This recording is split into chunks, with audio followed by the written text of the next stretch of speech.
दुकानों में खूब रौनक है। फेस्टिव सीजन का फर्स्ट हाफ खत्म हो गया है। बिक्री ने 10 साल का रिकॉर्ड तोड़ दिया है। अब सबकी नज़र सेकेंड हाफ पर है, यानी दिवाली सेल पर। जीएसटी राहत के चलते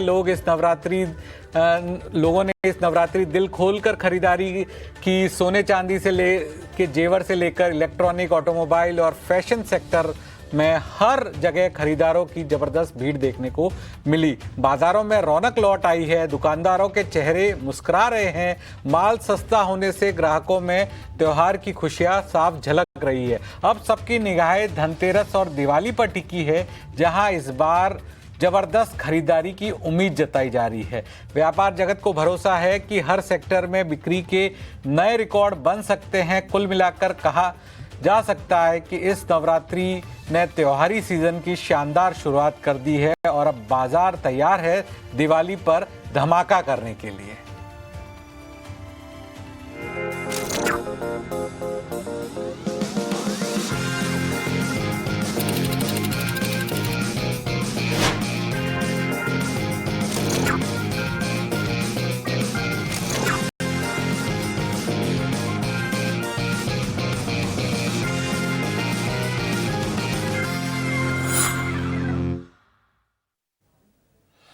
नमस्कार, आप देख रहे हैं ईटी नाउ स्वदेश और मैं हूं अनुराग शाह। हमारे स्पेशल शो स्वदेश विशेष में हमारे साथ 3 खास मेहमान जुड़ गए हैं। दिवांशु दत्ता, फाउंडर थर्ड आई साइट, सुजान हाजरा, इकोनॉमिस्ट, आनंद राठी और शंकर ठक्कर, सेक्रेटरी CAIT। तीनों मेहमानों का बहुत बहुत शुक्रिया आज हमें वक्त देने के लिए। सबसे पहले मैं शंकर ठक्कर जी से ही शुरुआत करूंगा। CAIT के सेक्रेटरी है शंकर जी। आपको तो पूरे देश भर से डेटा आया होगा, पूरे देश भर से इंफॉर्मेशन आई होगी, तो क्या 22 सितंबर के बाद जबरदस्त खरीदारी देखने को मिली है? आप भी इसकी पुष्टि करते हैं? सर्वप्रथम आपके सभी दर्शकों को बहुत बहुत मेरा नमस्कार और त्योहारों की बहुत बहुत सभी को शुभकामनाएं। सरकार ने जब से जीएसटी रिफॉर्म का ऐलान किया है और 22 तारीख से इसको लागू किया, इसके पूर्व ही जो ग्राहकों को पता चल गया था कि जीएसटी कम होने जा रहा है, इसके लिए लोग वेट कर रहे थे कि जैसे जीएसटी कम हो और हम बाजारों में जाएं और हमारी खरीदी करें। और इसका पूरा असर नवरात्र में देखने मिला। नवरात्र में अभूतपूर्व बाजारों में ग्राहकी देखने मिली और लोग जो हम इसके पहले कभी 20-25 साल पहले देखा करते, इस प्रकार की खरीदी लोग बाजार में करने आए और बड़े पैमाने पे व्यापारी और उत्पादकों का इसमें फायदा हुआ। जी दिवांशु जी, आपसे भी मैं समझना चाहता हूं, आपके मुताबिक क्या जबरदस्त रिस्पांस दिख रहा है? आपको क्या फीडबैक मिल रहा है? अनुराग, नमस्कार। मैं ये कहूंगा, पहले तो जो फेस्टिव सीजन की सेल होती है वो बाकी उसके पहले जो सीजन होता है, श्राद्ध का सीजन होता है और बारिश का सीजन होता है, उससे हमेशा ज्यादा होती है, हर साल ज्यादा होती है। तो इस साल भी वो बढ़ के फुट ट्रैफिक भी है, फुटफॉल है कस्टमर्स का, और साथ में खरीदारी भी है। थोड़ा सा एक एक्साइटमेंट ये थी कि जीएसटी के रेट कम होंगे, उसकी वजह से भी कुछ लोग शायद रुके रहे, जिससे कि नवरात्रि के बाद जब जीएसटी का रेट कम हुआ तो काफी चीजों में दाम में जो कटौती हुई, उसकी वजह से एक डिमांड का जो बढ़ना है, बिल्कुल मतलब क्लियर कोरिलेशन नहीं है कि कितना डिमांड उसकी वजह से बढ़ा है और कितना सीजनल है, पर दोनों फैक्टर जो है वो ही इसमें रोल प्ले कर रहे हैं। जो करंट डिमांड है, जो करंट फुटफॉल है, सीजन पिछले साल से बेहतर, अभी तक तो बेहतर नजर आ रहा है।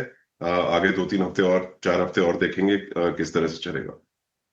बेहतर नजर आ रहा है और आगे वाला हफ्ता जो है इस बार, और एक और चीज हो रही है इस बार अक्टूबर में, दशहरा और दिवाली दोनों अक्टूबर में हैं, तो उसका भी इम्पैक्ट देखना होगा। सुजान हाजरा जी, आपने तो बहुत माइन्यूट डेटा देखा होगा, आपका क्या टेक है कि सच में सारे रिकॉर्ड टूट रहे हैं या फिर एक तरह से ये बेस है, लोग इंतजार कर रहे थे और 22 का वेट हुआ और उस वजह से एक तरह से केवल 8-10 दिन में ज्यादा बिक्री दिख रही है? एक्सपेक्टेशन था कि जब जीएसटी कटौती जब डिक्लेयर किया गया था, हम लोगों का अप्रीहेंशन था सितंबर में जो जीएसटी कलेक्शन नंबर वो खराब आएगा क्योंकि लोग पोस्टपोन करेंगे उनका परचेसेस। बट एक्चुअली ये प्लेजेंट सरप्राइज हुआ, जो जीएसटी का नंबर जो हम लोग का आया, वो नंबर ये सिर्फ पिछले 8 दिनों का नंबर नहीं हो सकता है, ये पूरा महीना जो हम लोगों का एक्सपेक्टेशन था लोग डेफर करेंगे, वो डेफरमेंट नहीं हुआ। तो मुझे लगता है एक्चुअली जो अक्टूबर का नंबर हम लोग देखेंगे वहां पे शायद हम लोगों को फुल इम्पैक्ट पता चलेगा और वहां पे सरप्राइज होने का बहुत ज्यादा चांस है। इनफैक्ट आप अगर देखेंगे ये जो वित्तीय वर्ष है, ये वित्तीय वर्ष में जो इनकम टैक्स कलेक्शन हो रहा था, particularly personal income tax collection हो रहा था, वो नंबर बहुत अच्छा नहीं था। इसलिए लग रहा था कि शायद इनकम भी अच्छा नहीं है, शायद जीएसटी नंबर भी उतना अच्छा नहीं आएगा। बट दोनों तरफ से सरप्राइज आया सितंबर में, बहुत अच्छा नंबर। ऑब्वियसली जो डायरेक्ट टैक्स का नंबर, फुल नंबर अभी तक आया नहीं, बट जितना नंबर आया है डायरेक्ट टैक्स का वो नंबर भी अच्छा है, जीएसटी का नंबर भी अच्छा है। बट मुझे लगता है अक्टूबर में ये नंबर और भी अच्छा होगा। हाँ, सरप्राइज होने का फुल चांस है, तो एक तरह से पूरा पॉजिटिव सरप्राइज ही माने कि जबरदस्त सरप्राइज जो है अक्टूबर के नंबर में मिलेगा। और आपको क्या एस्टिमेशन लग रहा है जीएसटी कलेक्शन में अक्टूबर के अंदर बॉल पार्क फिगर की ये क्रॉस हो जाएगा? क्योंकि इस बार अक्टूबर में दशहरा और दिवाली दोनों अक्टूबर में है। तो जनरली एक दूसरा ट्रेंड देखा जाता है जो जिस पर नवरात्रि और दिवाली दोनों एक साथ आता है। जनरली आपका एक सैलरी आपको मिलता है, ये 2 महीने में आता है तो 2 सैलरी मिलता है। तो जनरली इकोनॉमिक्स का जो फाइनेंस प्रोफेशनल है वो बोलते हैं ये 2 डिफरेंट मंथ में आता है तभी ज्यादा तेजी दिखाई देता है। बट इस बार लग रहा है डिस्पाइट बीइंग वन सैलरी, ये दोनों का इम्पैक्ट एक साथ आ रहा है। तो ये भी एक सरप्राइज है इस बार। अक्टूबर का नंबर एक्चुअली हम लोगों को बताएगा, पर जितना हम लोगों को न्यूज आ रहा है ये एक रिकॉर्ड नंबर आएगा। मेरे ख्याल से जीएसटी का नंबर 2 लाख करोड़ से सिग्निफिकेंटली ऊपर हो सकता है। बिल्कुल, 2 लाख करोड़ से ज़्यादा का नंबर अक्टूबर का हो सकता है, ये सुजान हाजा जी का मानना है। देवांशु जी, आपको जो फीडबैक मिल रहा है डेटा इनसाइट से, उसमें कौन से सेक्टर हैं जो आपको लग रहा है कि वहां पर ट्रैक्शन काफ़ी ज़्यादा दिख रहा है, वहां पर जो ग्रोथ दिख रही है और वहां पर लोग ज़्यादा खरीदारी कर रहे हैं?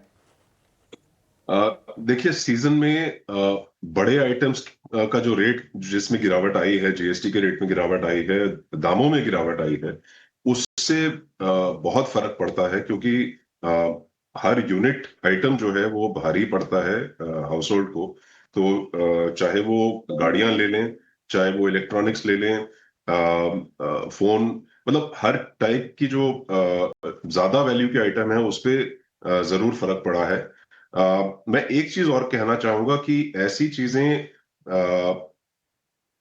लोग वेट करते हैं, एक्चुअली सीजन में लेने के लिए वेट करते हैं। तो दोनों चीजों का जो मोमेंटम है वो साथ में बहुत ज्यादा, मतलब लोगों में उत्साह रहता है। नए प्रोडक्ट लॉन्च होते हैं इस टाइम पे, वो सब चीजें घुल मिल के जो है उसका इफेक्ट, उसका इम्पैक्ट देखने को मिल रहा है। बाकी खाने पीने की चीजों में बढ़ोतरी होती है, एफएमसीजी के प्रोडक्ट में बढ़ोतरी होती है, क्योंकि दशहरा, दिवाली, नवरात्रि में खाने पीने का जो है सामान बिकता है, घर के लिए भी, गिफ्टिंग के लिए भी गिफ्ट आइटम जो है वो बिकते हैं। फैशन में मेरे ख्याल से उतनी एकदम से तेजी नहीं आएगी, पर थोड़ी बहुत तो आती है सीजन के हिसाब से। पर वो चलेगा, वो जो मोमेंटम है वो चलेगा आगे। बिल्कुल, मोमेंटम चलेगा आने वाले दिनों में। और हमारे साथ शंकर ठक्कर जी वापस जुड़ गए। शंकर जी, आपको तो देश भर के व्यापारी आपको फीडबैक दे रहे होंगे, कुछ शिकायत भी कर रहे होंगे, तो शिकायत के फ्रंट पे क्या सुनने को मिल रहा है? कहाँ परेशानी आ रही है अभी? जीएसटी की अगर आप बात करें तो जीएसटी आने के बाद अभी जो नया रिफॉर्म आया है इसके बाद कुछ शिकायतें बहुत आंशिक मात्रा में आ रही है। ज्यादा कोई शिकायतें बाजार से या व्यापारी के पास से हमारे पास नहीं आ रही है, क्योंकि अभी पूरे देश में जो जीएसटी डिपार्टमेंट है वो सेमिनार चला रहा है कि हमने जो ये जीएसटी रिफॉर्म किया है इससे आपको जो परेशानी आने वाली है वो परेशानियों को कैसे हल किया जाए या उसका समाधान क्या है, वो देश भर में ये सेमिनार चला रहे हैं। जिसमें हमारे संगठन साथ जुड़ के काम कर रहे हैं और सभी अलग अलग क्षेत्र के जो व्यापार है वो सारे वहां पर आते हैं और अपनी समस्या उनके सामने रखकर उसमें क्या हमें तकलीफ हो रही है और कैसे उसका समाधान हो, ऐसा अब चलाया जा रहा है देश भर में अभियान। इसके लिए व्यापारी ज्यादा कोई परेशानी नहीं है। वैसे बाकी जो जीएसटी में दरों में कुछ कटौती हुई या जहां पर कुछ चीजें बढ़ भी गई है, तो उसमें कैसे उसका अनुपालन करना, ये एक थोड़ी व्यापारी के लिए, जो एक छोटा व्यापारी उसके लिए थोड़ी परेशानी होती है, जिसके लिए गाइडेंस देने के लिए एसोसिएशन से लेके डिपार्टमेंट तक तो सब तक रेडी रहते हैं। इसके लिए कोई ज्यादा परेशानी नहीं जी। और शंकर जी, क्या आपको लग रहा है कि इस बार दिवाली पे भी सारे रिकॉर्ड टूट जाएंगे या अभी से ही वैसी तैयारी, क्योंकि आपके संगठन के द्वारा हर बार आंकड़ा दिया जाता है वो सब चौंका देता है? जी, इस बार हमने हमारा अभी जो अनुमान लगाया है वो 475 लाख करोड़ का हमारा अनुमान है, जो हमारा त्योहारी सीजन का सेल का है, जो पिछले वर्ष के मुकाबले काफी बड़ा है। और जो अलग अलग क्षेत्र में इस बार जो अभी से उत्साह लोगों में दिख रहा है और जो खरीदारी नवरात्र में हुई है या इसके बाकी के इसके पहले त्योहारों में हुई है, अभी लगातार त्योहार का सीजन है अप टू भैया दूज तक। तो मेरा मानना है कि ये आंकड़ा हमारा एक अनुमान है, लेकिन अगर मेरी गट्स फीलिंग अगर मैं बता दूं तो मेरा मानना है कि 500 को पार कर जाएगा, क्योंकि अभूतपूर्व इस बार लोगों में उत्साह है और लोगों के पास पैसा भी, ऐसा आए हमारा कैसे? शंकर जी, मैं यही समझना चाहता था, 500 लाख करोड़ का जो फिगर होता है काफी बड़ा होता है। क्या जी आपने जी हर अपने जो संगठन के व्यक्ति से, हर व्यक्ति से संपर्क किया या एक केवल एवरेज निकाला? क्योंकि 500 लाख करोड़ के आंकड़े तक आप आए कैसे? इसका कुछ तो बेसिस होना चाहिए। हमारे पास सारा डेटा है, हमारी रिसर्च टीम है और इसमें हमने देश के 35 शहरों के अंदर सर्वे कराया है। उस सर्वे के आधार पर हम ये आंकड़ा आपके सामने रख रहे हैं। इसमें कौन से क्षेत्र को कितना व्यापार होगा, इसके भी सारे परसेंटेज से लेके सारी डिटेल अप टू डेट हमारे पास रहती है। और आप हर साल जो हमारे आंकड़े जारी होते हैं, पिछले आप 10 साल का अगर रिकॉर्ड देखेंगे तो हम एज ए कैट संगठन ने जो आंकड़े जारी किए हैं वो 100% सही निकले हैं। तो इस बार भी हमारे आंकड़ों में कहीं भी फर्क नहीं आएगा, उल्टा उससे ऊपर जाएगा, ये आप देख लेना। 100 लाख करोड़ क्या तो मैं आपको बिक्री का अनुमान है इस दिवाली पर? तो सुजान हाजरा जी, अगर 500 लाख करोड़ की अगर बिक्री होती है तो क्या बोलते हैं, जीडीपी के नंबर तो हमें बहुत जबरदस्त चौंका देंगे इस बार। कर सकते हैं आप। अगर एक्चुअली देखेंगे कि पिछले कुछ तिमाही में जो जीडीपी का नंबर आ रहा है वो एक्सपेक्टेशन से ज्यादा ही आ रहा है। आप देखे होंगे कि आरबीआई लास्ट पॉलिसी में डिस्पाइट यूएस का जो टैरिफ एंड H1B वीजा का जो इम्पैक्ट है, आरबीआई जीडीपी ग्रोथ एस्टिमेट को ऊपर लेके गए हैं।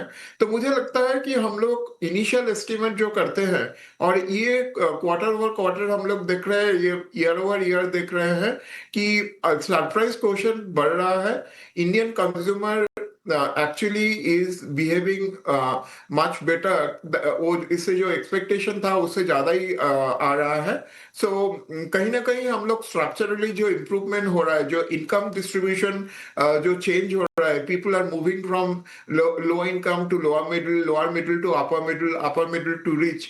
मुझे लगता है कि ये जो स्ट्रक्चरल चेंज हो रहा है उसको हम लोग उसका इंप्लीकेशन पूरा समझ नहीं रहे हैं और इसलिए हम लोगों को पॉजिटिव सरप्राइज आते जा रहा है। पॉजिटिव सरप्राइज आते जा रहा है और स्ट्रक्चरल चेंजेस जो हो रहे हैं उसका असर दिख रहा है और सरप्राइज में बदल रहा है। वक्त तो चला एक छोटे से ब्रेक का। ब्रेक के बाद मैं तुरंत हाजिर होऊंगा और जो हमारे 3 खास मेहमान बने हुए हैं उनसे चर्चा जारी रखेंगे। जल्द लौटते छोटे से ब्रेक के बाद। 3 खास मेहमान बने हुए हैं। नवरात्रि दमदार, दिवाली धमाकेदार हो सकती है और सीआईटी के सेक्रेटरी के द्वारा तो जो 500 लाख करोड़ की बिक्री की बात की गई है। देवांशु जी, अब ये जो 500 लाख करोड़ की अगर बिक्री होती है तो आपको लगता है कि कंपनियों के मार्जिन्स पर भी असर पड़ेगा, या फिर जो इतनी सेल्स हो रही है लेकिन जो कंपनीज की बॉटम लाइन है वो इतना रिजल्ट्स में नहीं दिख रही? उसका एक बड़ा कारण ये है कि जब आप जब प्लानिंग करते हैं कंपनी की, आप एक स्टॉक पाइपलाइन प्लान करते हैं, सप्लाई चेन प्लान करते हैं, तो उसमें जितनी एक्सपेक्टेशन थी शायद बिजनेस की, उतना अगर आपको बिजनेस ना मिले तो वो स्टॉक पाइल अप हो जाता है। ये मेरे ख्याल से पिछले 1 साल में कई ऐसे महीने गए हैं जहां कंपनियां जो हैं वो शायद ज्यादा उम्मीद रख रही थी मार्केट से और उतनी मार्केट में डिमांड बिल्डअप नहीं हो रही थी। वो आज की डेट में जो है स्टॉक लिक्विडेट होना शुरू हो गया है, फुटफॉल जैसे बढ़ गई है।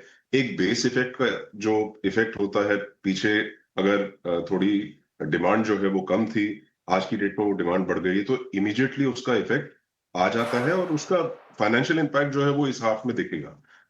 मैं एक चीज और कहना चाहूंगा कि जो फेस्टिव सीजन है उसकी जो बढ़ोतरी है वो एक चीज है। दूसरी बात, दिवाली में कई कंपनियों में बोनस भी मिलता है।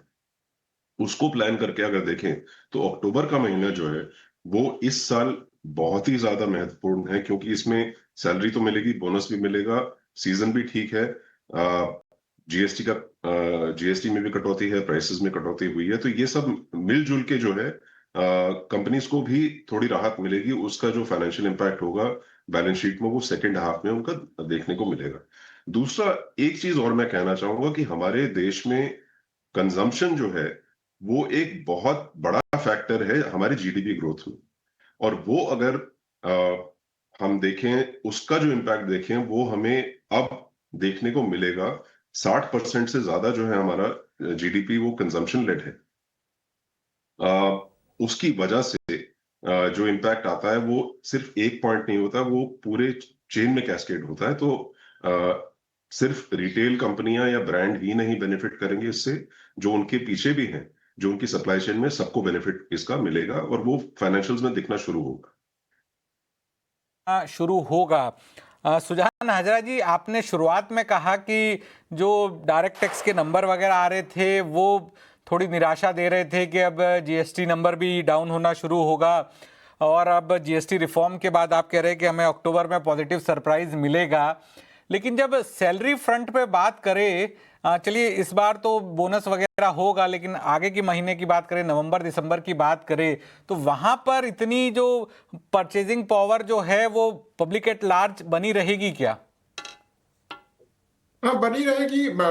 देखिए, सैलरी तो एक चीज हो गया। दूसरा चीज आपका जो है वेल्थ इफेक्ट। जो ऑफ कोर्स पिछले एक साल में इक्विटी मार्केट नहीं चला है उतना, मगर अगर आप देखेंगे पिछले 5 साल में equity market on an average 17% return दिया है। तो उस एंड आपका देखिए इक्विटी में जो इन्वेस्टमेंट है वो भी बढ़ रहा है। आपका जो SIP amount, monthly SIP amount 28,000 crore का करीब हो गया है, जो कि 10 साल पहले सिर्फ 3,000 करोड़ था। तो इसका जो वेल्थ इफेक्ट हो रहा है जो इक्विटी मार्केट का चलते हुए, वो भी कंजम्पशन में दिखाई देता है। तो ये सिर्फ इनकम इफेक्ट नहीं है, ये सिर्फ बोनस का इम्पैक्ट नहीं है। ऑल्सो हम लोगों का जो स्पेंडिंग पैटर्न है, अगर आप देखेंगे द सेविंग्स का परसेंटेज इंडिया में पर्टिकुलरली हाउस होल्ड का थोड़ा नीचे आया है, और उसका जगह हम लोग कंज्यूम कर रहे हैं। ग्लोबल जो ट्रेंड है जो कंज्यूमरिज्म का, उसका तरफ जा रहे हैं। तो वो भी ये नंबर्स में दिखाई दे रहा है। ग्लोबल कंज्यूमरिज्म की तरफ हम जा रहे हैं और वो आंकड़ों में भी दिख रहा है। शंकर ठक्कर जी, हमारे प्रोड्यूसर जी कह रहे हैं कि आपने जब से आंकड़ा दिया है 500 लाख करोड़ का, वो इसे मानने को तैयार ही नहीं है कि इसके पीछे क्या रिसर्च है, कैसे इतना बड़ा आंकड़ा दे सकते हैं। एक बार वापस पूछिए, क्या वो श्योर है कि 500 लाख करोड़ आपने पूरे सोच समझ के बोला है या फिर गलती से आपके मुंह से निकल गया? मैंने आपको 475 लाख करोड़ का आंकड़ा बताया कि ये हमने जो सर्वे किया उसके अनुमान के आधारित है। लेकिन जिस प्रकार का अभूतपूर्व बाजारों में माहौल है, वो माहौल देखते हुए मैं अपनी गट फीलिंग से आपको कह रहा हूं कि इसको 500 को ये क्रॉस कर सकता है। बाकी जब सर्वे की अगर बात करें तो हमारे पूरे देश के 35 मेट्रो और 2 टियर सिटी से जो हमने सर्वे निकाला है उसके मुताबिक 475 को ये क्रॉस कर रहा है। और अभी तक के सारे आप पिछले 10 साल के आंकड़े निकाल लीजिए, जब जब हमने आंकड़े निकाले हैं उस आंकड़ों के करीब करीब ही रिजल्ट आया है। तो इसमें आपको कोई भी शक करने की जगह है नहीं। और जिस हिसाब से आपने अभी पिछले 10 दिनों के अंदर ऑटोमोबाइल, इलेक्ट्रॉनिक, इलेक्ट्रिक, ये सब अगर बाजार का अगर आपने कहीं थोड़ा अध्ययन किया होगा तो उसके आंकड़ों के आधार पर आपको ये आंकड़ा बिल्कुल जायज और एकदम उसके नजदीक है, ये आपको मान के चलना पड़ेगा। जो 10 दिनों का आंकड़ा है, मैं एक बार फिर हमारे दर्शकों को बता दूं, ऑटोमोबाइल सेक्टर को सबसे ज़्यादा फायदा हुआ है। ऑटोमोबाइल कंपनियों मारुति सुजुकी ने पिछले एक दशक में अपनी बेस्ट सेल्स रिकॉर्ड की है। मारुति की सुजुकी की बिक्री पिछले साल के मुकाबले दोगुनी रही है इस बार। महिंद्रा एंड महिंद्रा ने 60% की रिटेल सेल्स ग्रोथ देखी है। हुंडई के क्रेटा और वेन्यू की स्ट्रॉन्ग डिमांड बनी हुई है। टाटा मोटर्स ने 50,000 से ज़्यादा गाड़ियां बेची है। बजाज ऑटो ने भी फेस्टिव सीजन में सेल्स में रिकॉर्ड दर्ज किया है। इसी तरह से इलेक्ट्रॉनिक और फैशन सेक्टर की बात करें तो नवरात्रि के मौके पर जबरदस्त उत्साह दिखा है। लोगों ने home appliance, lifestyle product upgrade किए हैं। टीवी, फ्रिज, एसी और मोबाइल की डिमांड बनी हुई है और यही डिमांड जो है दिवाली पर भी इलेक्ट्रॉनिक्स और फैशन सेक्टर में रहेगी। इसी तरह से धनतेरस और दिवाली में भी जबरदस्त खरीदारी का अनुमान है और इलेक्ट्रॉनिक वाइट गुड में ज़्यादा बढ़ोतरी का अनुमान है। देवांशु दत्ता जी, अब मैं आपसे ये समझना चाहूँगा, जिस तरह से आप तो लॉन्ग टर्म की रिसर्च बनाते होंगे, तो उस लॉन्ग टर्म की रिसर्च में अब आपको क्या लगता है कि आगे कौन से सेक्टर्स हैं जो रिटेल के अंदर हैं वो ज़्यादा चलते हुए दिखेंगे, जहां पर डिमांड ज्यादा दिखेगी, जहां पर ट्रैक्शन ज्यादा दिखेगा, जहां पर निवेशकों को ज्यादा रिटर्न मिलेगा?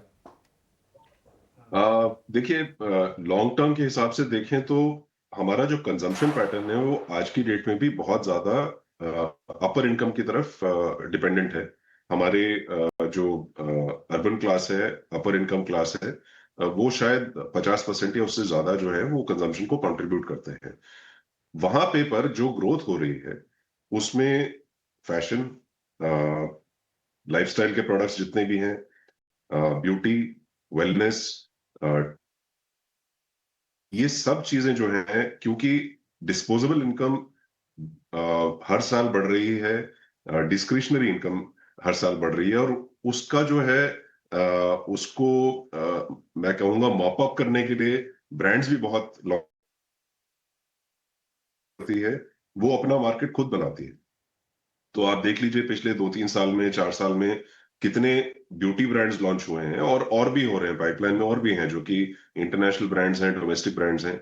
खाने पीने के मामले में देख लीजिए आप, जो पैकेज फूड्स हैं उसमें वैरायटी, अलग टाइप के सेगमेंट्स आ रहे हैं। वेलनेस फूड्स हो गया, हेल्थ एंड न्यूट्रिशन का एक सेगमेंट हो गया। तो ये सारी जो है लाइफस्टाइल ओरिएंटेड प्रोडक्ट्स जो है उनकी बढ़ोतरी हम देख रहे हैं, both from the supply point of view and from the demand point. तो ये डिमांड दिख रही है। आखिरी सवाल होगा मेरा सुजान हाजरा जी से।